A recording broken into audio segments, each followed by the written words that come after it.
Hello friends, সবাইকে welcome জানাই নতুন একটি ভিডিওতে।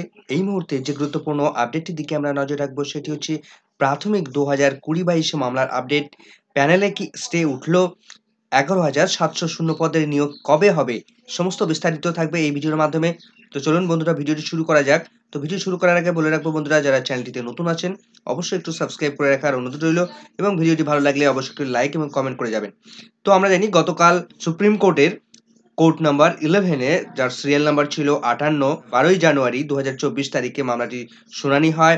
প্রাথমিক যে 20-22 মামলা ছিল সুপ্রিম কোর্টে, সেটার বিস্তারিত আপডেট চলুন আমরা জেনে নিই। মামলাটির ডায়েরি নাম্বার আমরা জানি 21287 অফ 2023-এর, যেটার পিটিশনার রয়েছেন সৌমেন পাল ভার্সাস শ্রাবণী নায়েক, এবং যেখানে মাননীয় জাজরা ছিলেন হেমা কোহলি ম্যাম এবং অন্যদিকে আসানুদ্দিন আমানুল্লাহ।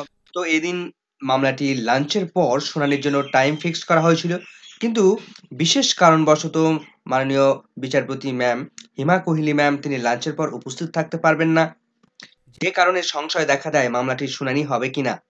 এমন অবস্থায় সদরের পক্ষ থেকে একটা রিস্ক নেয় তারা, এবং লাঞ্চের আগেই ম্যামকে বলতে গিয়েছিল যে আজকে যাতে মামলাটি শোনা হয়। তারা লাঞ্চের আগেই শুনানি করানোর জন্য ম্যামকে রিকোয়েস্ট করে, কিন্তু সেই সময় পর্ষদের উকিল সেখানে প্রেজেন্ট ছিল না। পর্ষদের উকিল সেই সময় অন্য কোর্টরুমে উপস্থিত ছিল। সেখানে তিনি নিয়োগ দুর্নীতি সংক্রান্ত, আমাদের রাজ্যের বিভিন্ন দুর্নীতি সংক্রান্ত বিভিন্ন মামলাগুলি সেখানে তিনি ছিলেন। তখন তিনি জানতে পারেন যে সদরের পক্ষ থেকে হিমা কোহলি ম্যামকে রিকোয়েস্ট করাতে তারা যাতে লাঞ্চের আগে মামলাটি শুনানি করা যায় কারণ তাকে রিকোয়েস্ট করেছে। তখন তিনি সামগ্রিক বিষয়টা জানতে পেরে তখন হন্তদন্ত হয়ে কোর্টরুমে ঢোকেন, 11 নম্বর কোর্টরুমে ঢোকেন, এবং তখন তিনি হাঁপাচ্ছিলেন। তখন হিমা কোহলি ম্যাম বলেন, আপনি এত ব্যস্ত হবেন না, আপনি একটু রেস্ট নিন, তারপর শুনানি করা যেতে পারে। এরপর পর্ষদের উকিল মাননীয় বিচারপতিকে রিকোয়েস্ট করেন যে রাজ্যে প্রাথমিক শিক্ষক নিয়োগের জন্য 2020-22 এই মামলাটির জন্য স্টে হয়ে আছে, এই কারণে এই মামলাটির জন্য প্রাথমিক শিক্ষক নিয়োগ প্রক্রিয়া তারা কমপ্লিট করতে পারছে না। এই স্টেটা তুলে নিলে আমরা নিয়োগের গতিবিধি বাড়াতে পারি। তখন তিনি স্থগিতাদেশ তুলে নেওয়ার আবেদন জানান। তখন বিচারপতি আমানুল্লাহ তিনি বলেন যে আমরা একটা পার্টিকে শুনে কিভাবে স্টে তুলে দিতে পারি, অন্য পার্টিকেও শুনতে হবে আমাদের, তারপর আমরা সিদ্ধান্ত নিতে পারি যে স্টে তোলা যায় কিনা। 2020 সালে আমাদের রাজ্যে 16,500 যে প্রাথমিক শিক্ষক নিয়োগ হয়েছিল, সেই নিয়োগের একটা অভিযোগ আছে।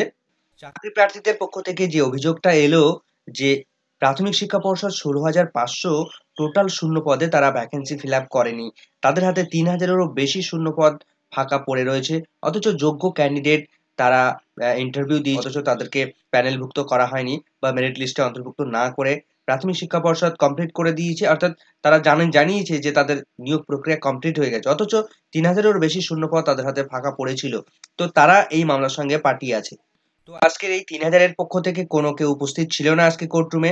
তখন মাননীয় বিচারপতি তখন তারা জানান যে তাদের কথা আমরা না শুনে কিভাবে স্টে তুলে দিতে পারি। এরপর পর্ষদ বিচারপতিদের কাছে আবেদন জানায় যে আমাদের হাতে পর্যাপ্ত ভ্যাকেন্সি আছে, প্রয়োজন হলে এই 11,700 শূন্য পদের থেকে 3,000-এর যে শূন্য পদ রয়েছে সেই শূন্য পদ তারা ফাঁকা রেখে বাকি শূন্য পদের জন্য প্রাথমিক শিক্ষকদের নিয়োগ করবে। এমন একটা নির্দেশ যদি কোর্ট দেয় তাহলে তারা সেটাকে কার্যকরী করতে পারে। এরপর পর্ষদ আরো জানায় যে সেটাও যদি আপনারা না শোনেন তাহলে 3,000-এর যে শূন্য পদ সেটাকে নতুন ভাবে ক্রিয়েট করব, সেখানে আমরা নিয়োগ করব, কিন্তু আজ অন্তত স্টেটা তুলে দেন। এমনকি যদি আপনারা অর্ডার দেন যে সুপার নিউমেরিক পোস্ট ক্রিয়েট করে সেই পোস্টে এই 3,000 শূন্যপদ সেই সমস্ত ক্যান্ডিডেটদেরকে নিয়োগ করতে হবে, তাহলেও সেটাতে আমরা রাজি আছি, তাদের এভাবে নিয়োগ করে দেবো, এবং তবে আপাতত প্যানেলটি যাতে স্টেটটা তুলে দিয়ে নিয়োগের গতিবিধি যাতে এগোনো যায় এমন একটা আবেদন জানায়। কিন্তু বিচারপতিরা সেই কথায় কর্ণপাত করেননি। তারা জানান যে উভয় পার্টিকে শুনানি না করে কিভাবে আমরা সিদ্ধান্তে আসতে পারি। সেই সঙ্গে তারা বলেন, আপনারা যদি এতই তাড়াহুড়ো করেন বা এত তাড়াতাড়ি শুনানি করার জন্য ফাইনাল আউটকামে আসার জন্য চেষ্টা করেন, তাহলে আপনাদের জন্য একটা এনএমডি তৈরি করে দিতে পারি, অর্থাৎ নন মিসলেনিয়াস ডে ঠিক করে দিচ্ছি, সেই ডেতে তাহলে শুনানি করা যেতে পারে। মামলাটির যদি কোর্ট রিপোর্ট দেখি আমরা, তাহলে আমরা দেখতে পাবো যে মামলাটি লিস্টেড হয়েছিল 12 জানুয়ারি 2024, কোর্টরুম 11 এখানে আমরা দেখতে পাচ্ছি, এবং যার আইটেম নাম্বার 58, যেটাতে পিটিশনার হিসেবে ছিল এখানে সৌমেন পাল ভার্সেস শ্রাবণী নায়েক। মামলাটির বর্তমান স্ট্যাটাস যদি আমরা দেখতে চাই, তাহলে আমরা যেটা দেখতে পাচ্ছি যে যার ডায়েরি নাম্বার দেখতে পাচ্ছি 21287 অফ 2023-এর সৌমেন পাল ভার্সেস শ্রাবণী নায়েক, যার ডায়েরি নাম্বার এখানে আবার দেওয়া উল্লেখ করা আছে, এসএলপি নাম্বার 01266 অফ 2023-এর রেজিস্ট্রেশন ডেট দেখতে পাচ্ছেন, এবং প্রেজেন্ট স্ট্যাটাস যেটা আমরা দেখতে পাবো, প্রেজেন্ট লিস্টেড হয়েছিল 12 তারিখ 12/1 2024 অনারেবল জাস্টিস হিমা কোহলি ম্যাম এবং জাস্টিস আসানুদ্দিন আমানুল্লাহর বেঞ্চে সিরিয়াল নাম্বার 58-তে স্ট্যাটাস, বর্তমানে স্ট্যাটাস দেখতে পাচ্ছি আপনার পেন্ডিং অবস্থায় আছে এবং আইএ একটা অ্যালাউ করা হয়েছে আপনার কমপ্লিট, এবং বর্তমানে যেটা দেখা যাচ্ছে পেন্ডিং অবস্থায় আছে, অর্থাৎ পরবর্তী ডেট এখনো ঘোষণা করা হয়নি। মামলাটি পরপর দুদিন লিস্টেড হলেও সেরকম ভাবে কিন্তু শুনানি কোনো গতিবিধি এগোয়নি, অর্থাৎ গত 11ই জানুয়ারি এবং 12ই জানুয়ারি মামলাটি পরপর দুদিন হিয়ারিং একটা সম্ভাবনা থাকলেও সেখানে কিন্তু কোনো রকম হিয়ারিং সম্ভব হয়নি। এখন বিষয় হচ্ছে এই 11,700 শূন্য পদের নিয়োগ কবে হতে পারে। বর্তমানে জানুয়ারির মাঝামাঝি চলছে, এখন যদি আরেকটা ডেট দেওয়া হয় তাহলে সেটা জানুয়ারির লাস্টে দেওয়া হতে পারে বা ফেব্রুয়ারি মাসে চলে যাবে। এবার ফেব্রুয়ারি মাসে গিয়ে সেটাও যদি একটা হিয়ারিং এর পর যদি স্টে তুলে দেয় তাহলে কিন্তু প্রাথমিক শিক্ষা পর্ষদ নিয়োগ প্রক্রিয়া গতিবিধি এগোতে পারে। সেক্ষেত্রে দেখা যাচ্ছে যে ফেব্রুয়ারিতেও যদি দুটো হিয়ারিং যদি করানো হয় তাহলে সেক্ষেত্রে কিন্তু আবার মার্চে চলে যেতে পারে।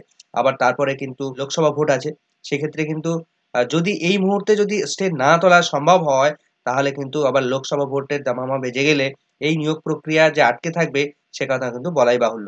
তো আশা করব এমনটি যেন না হয়, পরবর্তী যেদিন ডেট পড়ে সেদিনই যেন স্টে উঠে যায় এবং প্রাথমিক শিক্ষা পর্ষদ তারা নিয়োগের গতিবিধি তারা যেন এগোতে পারে, প্যানেল প্রকাশ করতে পারে, সেই প্রত্যাশা আমরা রাখবো। এখন আরেকটা প্রশ্ন হচ্ছে যে এই 16,500 প্যানেলে আরো কি 3,000 শিক্ষক নিয়োগ হতে পারে? প্রাথমিক শিক্ষা পর্ষদ কি আরো 3,000 শূন্য পদে শিক্ষক নিয়োগ করবে? দেখুন, সুপ্রিম কোর্টে তারা জানিয়েছে যে 3,000-এরও বেশি যে শূন্যপদ সেই শূন্যপদে তারা কিন্তু প্রাথমিক শিক্ষক নিয়োগ করবে। কিন্তু এই মামলাটি সিঙ্গেল বেঞ্চ থেকে শুরু করে ডিভিশন বেঞ্চ এবং ডিভিশন বেঞ্চ থেকে সুপ্রিম কোর্ট পর্যন্ত গেল, প্রাথমিক শিক্ষা পর্ষদ তারা নিয়োগ করবে না বলেই। কারণ প্রত্যেকটা বেঞ্চই তাদের নিয়োগ করার কথা বলেছে, নিয়োগ করার নির্দেশ দিয়েছে। তবে সুপ্রিম কোর্টের গতিবিধি দেখে যেটুকু মনে হচ্ছে যে তাদের নিয়োগ কিন্তু করতে বলবে সুপ্রিম কোর্ট। প্রাথমিক শিক্ষা পর্ষদের এমনই নির্দেশ দেওয়ার একটা সম্ভাবনা রয়েছে। সেক্ষেত্রে সেই প্যানেলে 16,500 প্যানেলে কিন্তু 3,000-এরও বেশি যে শূন্যপদ সেই শূন্যপদে প্রাথমিক শিক্ষকতার একটা নিয়োগ সেখানে দিতে পারে। তবে সেখানে বিএড যে সমস্ত ক্যান্ডিডেট ছিল সেই সমস্ত ক্যান্ডিডেটরা তারা কিন্তু এখন থেকে রিমুভ হয়ে যাবে, তারা আর কিন্তু নতুনভাবে নিয়োগ প্রক্রিয়া তারা অংশ নিতে পারবে না। তো যাই হোক, পরবর্তী আপডেট পেলে অবশ্যই আপনাদের সঙ্গে শেয়ার করব। ততক্ষণে চ্যানেলটিতে সাবস্ক্রাইব করে রাখবেন এবং যারা নতুন আছেন এবং ভিডিওটি ভালো লাগলে অবশ্যই একটু লাইক কমেন্ট করে যাবেন। সকলকে ধন্যবাদ।